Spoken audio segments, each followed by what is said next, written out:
Entrepreneur, founder, author, and financial advisor Mark Bernstein helps high-performing business owners turn their visions into reality. Through his innovative work and the Forward Focus Forums, Mark connects entrepreneurs to resources that fuel their success. Founders Forum is a radio show and podcast where entrepreneurs share their journeys, revealing the lessons they've learned and the stories behind their success. Join Mark and his guests for a mix of inspiration, valuable insights, and a little fun. Now, let's dive in.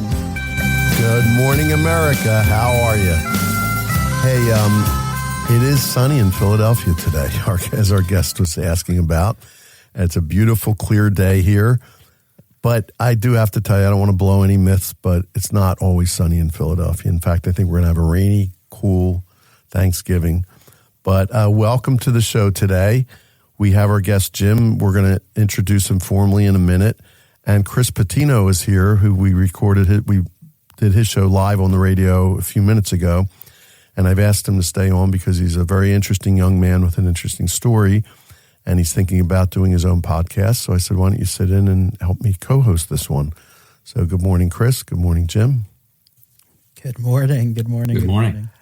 And we were talking, and we're going to continue the conversation from Chris's show, which was he talked about setbacks and how he likes to refer to setbacks as resets.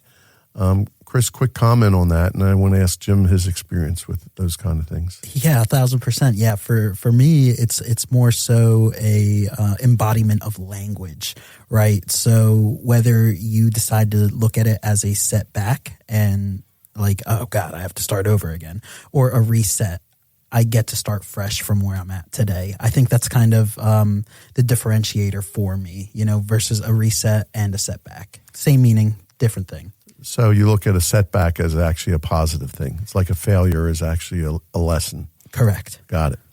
Jim, how about you? Have you experienced any setbacks during your life? No, it's been a straight line of success for me. Just right up the mountain, Of course. Just like riding an airplane, just go right up to 10,000 feet. No brekes, no turbulence. It's been great. All right, thank you for your answer. You want to care to say anything else about it? No, I applaud Chris to being a young man that has that kind of perspective. I don't know that I have that perspective at his age. When I got in the real estate business at 19, and I didn't know what you didn't know. And I think that's true of a lot of entrepreneurs. As you get in, you don't know what you don't know. You get in, you think it's going to be all bed of roses, and it's tough. My first 6 months as a real estate agent, I was a college dropout. I had worked at a lumber mill. I had no experience in sales, no experience in running a business. And I failed my first 6 months. I was not a successful salesperson. Did okay, but not enough to pay the bills. And when I got in the real estate business, I had $1,500, which was a credit line of $1,500. And I was driving a Chevy Citation. And that's all I had. That's $1,500 in my Chevy Citation. I actually knew that. So I had a feeling that question was an appropriate one. So we'll talk about. So Go ahead. No, I was going to say, and what I did to get out of that hole was I did follow Chris's advice, and I did pivot. And I just found a lot of great mentors, and I went out and found good information, and then I applied that to my business. And I think that's the way that all of us tend to get out of holes faster, is not through the school of hard knocks, but through the lessons learned by others that have gone before us. So, Chris, somehow you were an inspiration to a guy many years ago, and look how it's turned out for him. So listen, we're talking.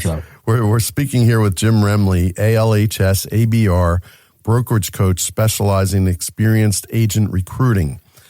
Jim's a 35-year real estate veteran who's been listed in the top 1% of realtors nationwide. In addition, he's led one of the largest real estate firms in Oregon, closing an impressive, I know a lot of realtors, this is a pretty amazing, 3,000 transactions annually with a sales volume exceeding $1.4 billion. And I know he had a big exit strategy from that. And today he's a coach, and Jim, and he's also impressive presence on social media, which is kind of how we met. And Jim, welcome. Thanks for being here today. Thank you.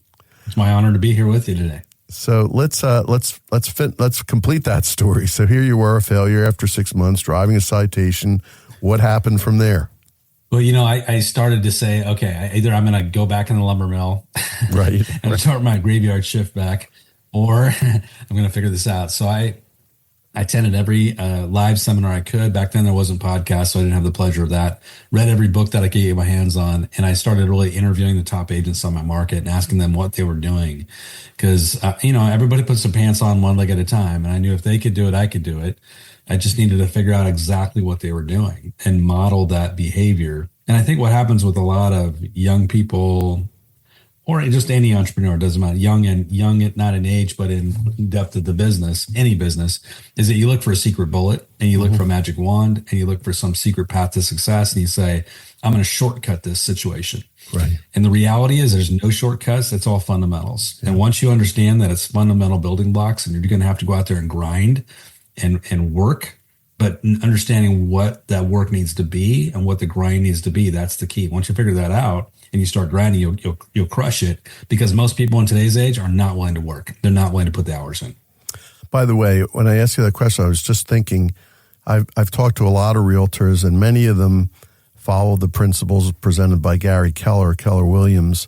I don't know if you were in that system or if that was meaningful to you, but he seems to do that. Okay, that was the secret bullet you weren't looking for, I guess, right? Gary's a great guy. He created a great system.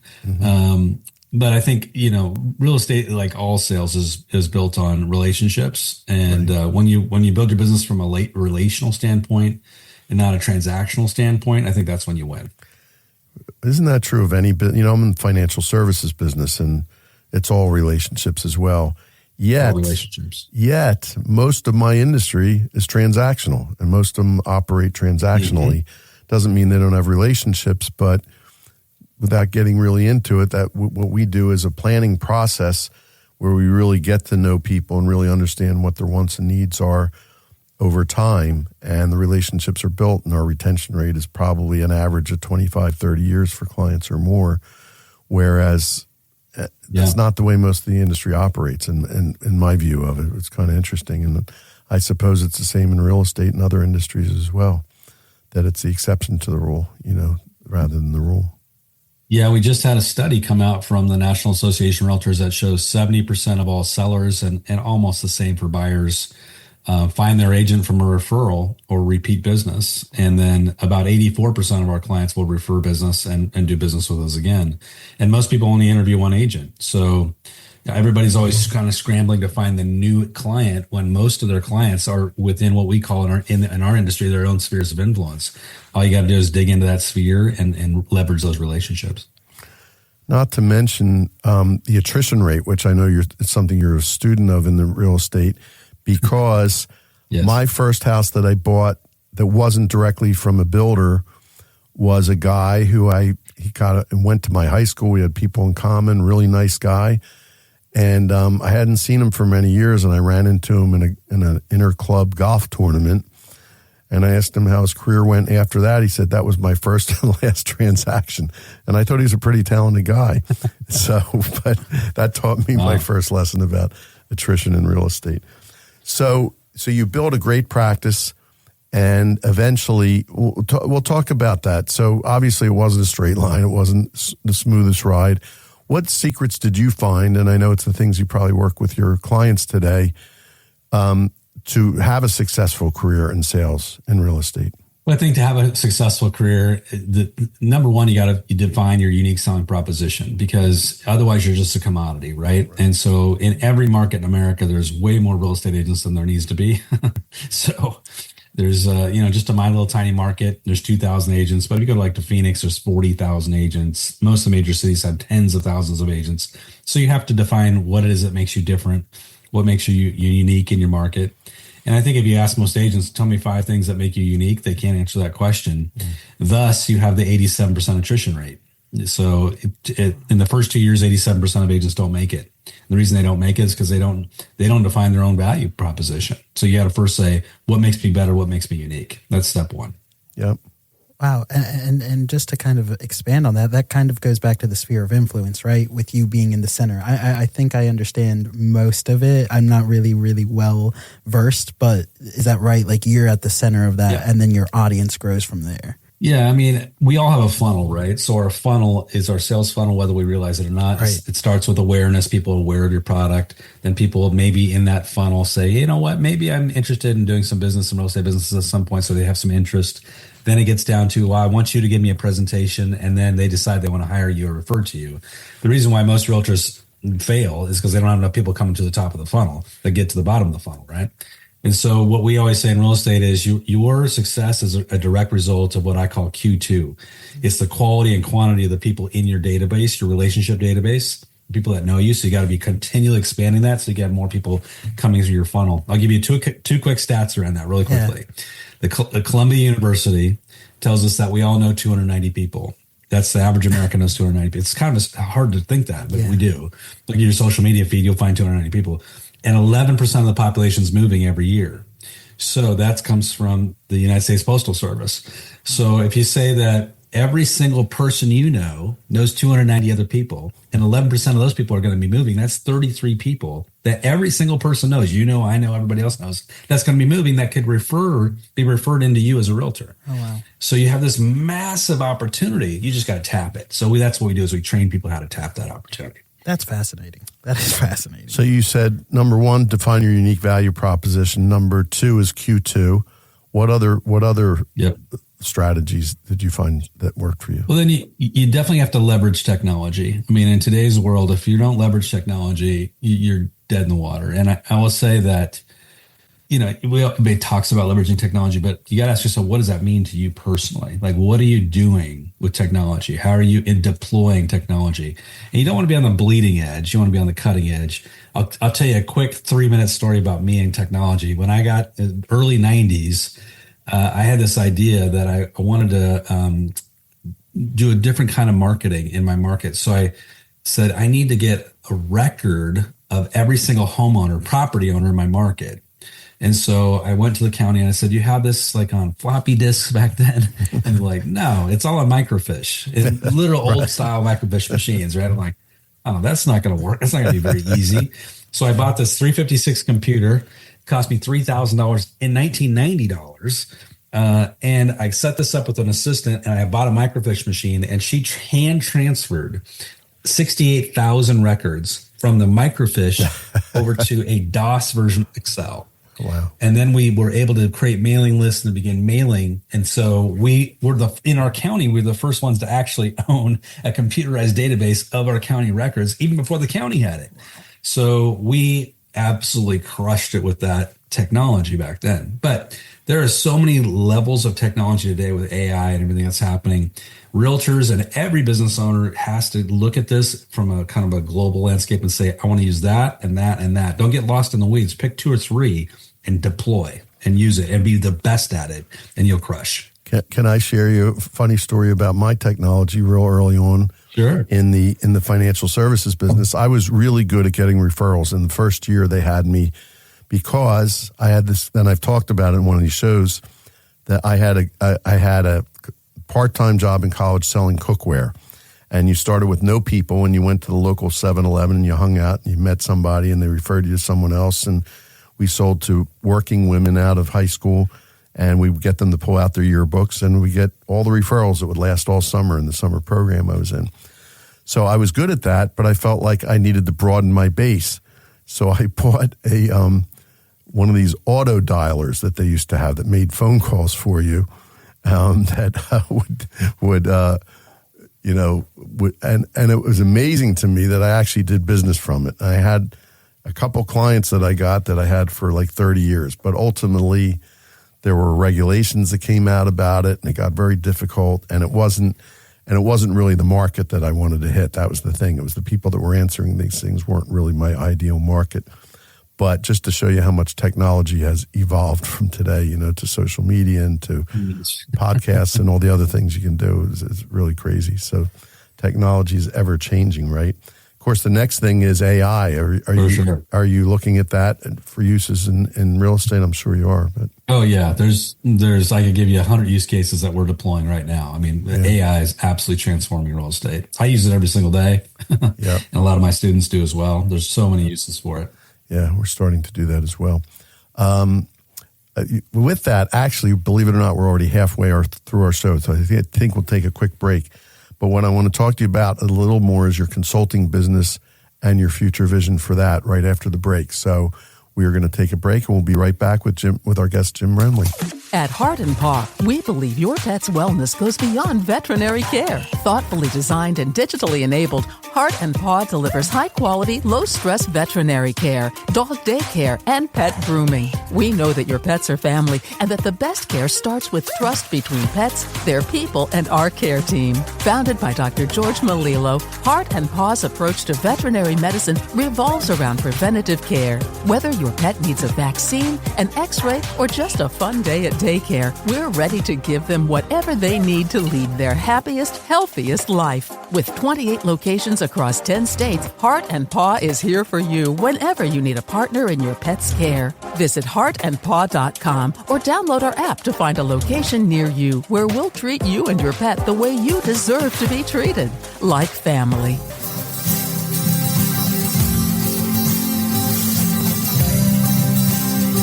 We're back on Founders Forum with our guest today, Jim Remley, and Chris Patino's in the studio. Jim, so talk about, you built a really big practice. We're having a little technical issue here. There we go. All right. So built a really big practice, and then I think you sold a business. You want to talk about that as an exit strategy and then how you evolved into what you're doing today? Sure. Actually, I bought and sold several businesses over the years. My first real estate company, I opened at, I was 24 years old. We grew that from one office to 17 offices across the state of Oregon. Became one of the largest independent company in Oregon for several years. And I was able to sell that to my partner. And then I went on to teach for the National Association of Realtors for 10 years. Along that ride, I wrote a few books. And then I got recruited to come down and help another guy with another company in Southern Oregon. And we grew that from 35 agent company to 250 agent company. Went from $100 million in business to $1.4 billion in sales. And then I was able to successfully sell that to a group of, or to an agent in my company. The funny story about that is I sold it to an agent in my company, to him and his partner. They did very well, and they retained me as the manager. So I continued to manage the company I sold for 6 more years. And then I helped him sell it to the corporate franchise. So I sold my own company twice. And we both made money. Everybody made money. Good for you. It was great. So, and then what brought you to, so after that, and now today you're a coach, how did that come about? So my specialization, what I've been known for years, is helping brokerage leaders recruit experienced agents. And recruiting is such a key part of running a real estate company. People think that real estate companies sell real estate. We don't. Right. What real estate companies do is they serve agents who sell real estate. Right. A real estate company's profit comes from hiring and retaining real estate agents who then go out and sell real estate. So that's a kind of a misnomer in our industry. So what I do is I help people grow their companies and grow them quickly. So that's my specialization today. And we've got, lots of clients across the country that I work with a couple times a month, and we help them grow. We've had a guest on our show who's also been a co-host on the show, Craig Lurch, who's with eXp Realty. And I think you've done some work with them, and they're kind of making it transparent about the business that they're in. It's about bringing on agents and helping them grow, and it's not they're not selling real estate; they're doing exactly what you're talking about. Yeah, I'm brand agnostic, so I work with the EXP folks, LPT, Keller Williams, every major brand. I work with everybody. Gotcha. So, what do you have challenges in that business? Well, like all businesses, the biggest challenge is getting known. To get your name out there and let people know what you do and why you do it. I will tell you that my coaching business over the last 10 years has evolved dramatically. When I started, I thought I did a really good job as an agent coach. And I thought, I'm going to go into the agent coaching side and go out there and crush it. And I built a whole program, spent hundreds of thousands of dollars developing this program, websites and everything else. And what I found is that there was 1 million agent coaches in the market, right? So everybody that was a real estate agent for 10 minutes decides they're going to be a coach, right? So I thought, you know what? I'm going to leave that because there's too many people in that space. It's just too crowded. And what am I really passionate about? And it just evolved that I was most of my passion was around the brokerage coaching side and recruiting specifically within that model. So that's what I went after. And I will just encourage everybody that's listening to this, no matter what kind of business you are, it's easy to think that the broad approach is like, I'm going to be this thing and it's going to be the broadest possible audience. It's exactly the mistake. Right. The more you niche down, the more successful you'll become. So get as niche as you possibly can and you will grow. Since I've done that, my business is blowing up. I think that's awesome, Jim. I honestly think that's something that I'm personally learning right now. It's to get into like that niche, right? And I think it's extremely fascinating what you're saying. And just to kind of, I guess, reset a little bit is the question. And I think, and we spoke about this a little bit. How did you get into this? How did you get started with all this? Where did that like drive come from? You know. By the way, we've discovered the same thing on the coaching. Go ahead. I'm sorry. Yeah, go ahead, Jim. Go ahead. No, go ahead, Mark. I was just going to say we've discovered the same thing. So I've been in financial services for 40 years, and not that the model, we've always kind of emphasized business owners, but our marketing hasn't always been that. It's kind of, whoever came to us by referral, we're getting very focused, and we're redefining our unique value proposition toward entrepreneurs because it's a different mindset and it's a different skill set than doing traditional financial planning, which most people are aimed towards retirement.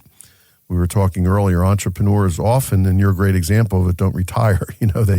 I say in my book, I talk about they refire, they aspire, they rewire, whatever you want to call it, but they don't really retire. So it's a whole different type of planning. It's how do you exit? How do you how do you build your legacy? How do you, it's a whole different set of questions than it is for the average consumer. So yeah, same thing. It's the more you can focus in, and I think we're even going to get more specific in terms of certain niches within entrepreneurs.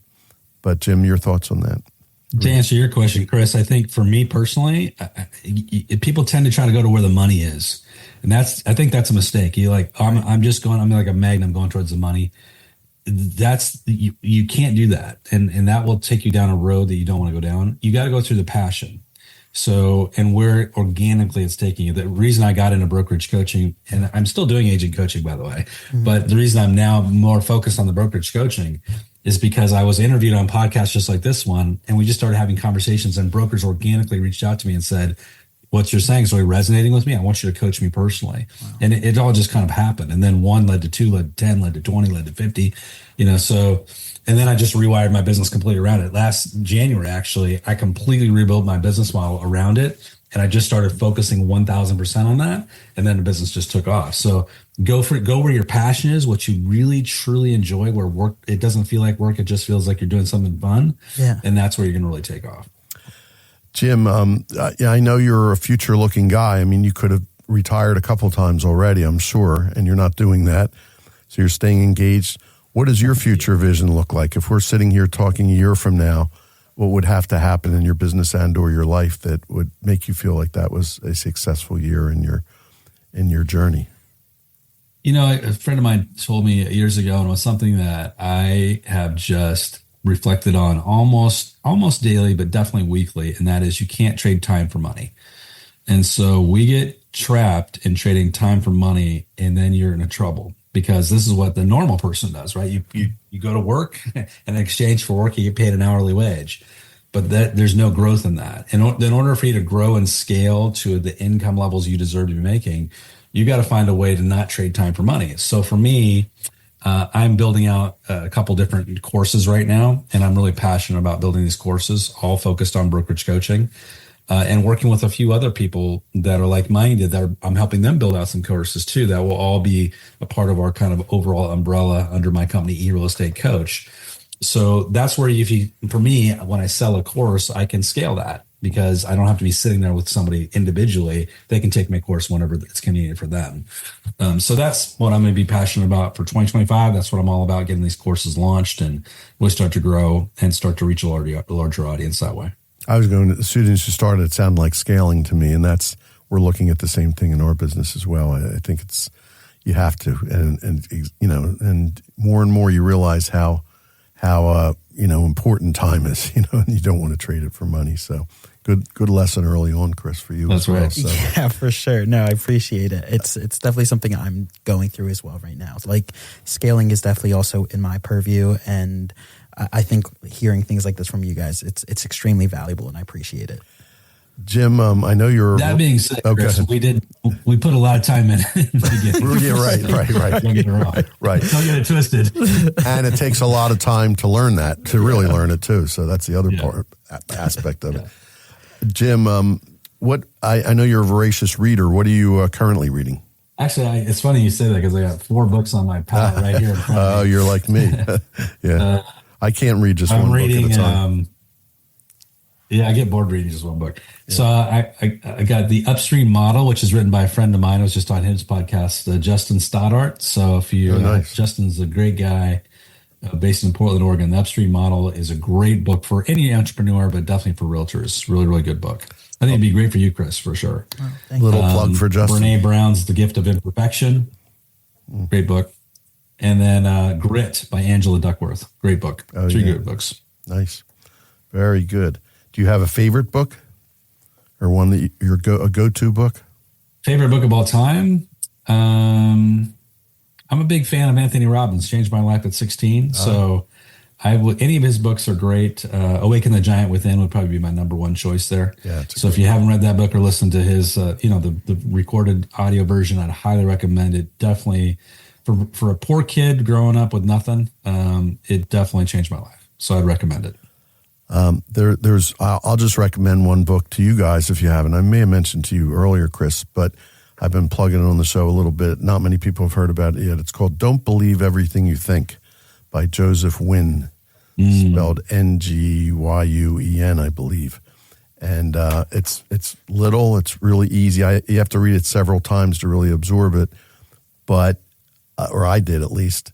And it's really changed it's catching me in my thoughts all the time, because it's interesting what your thoughts do if you're not paying attention to them. And that's kind of what the book is about. So we're out of time, Jim, but it's been a pleasure having you here. And look for Jim online, Jim Remley, Remley, because you'll see him. He's very present and prescient online. And thanks for being here. Have a happy Thanksgiving.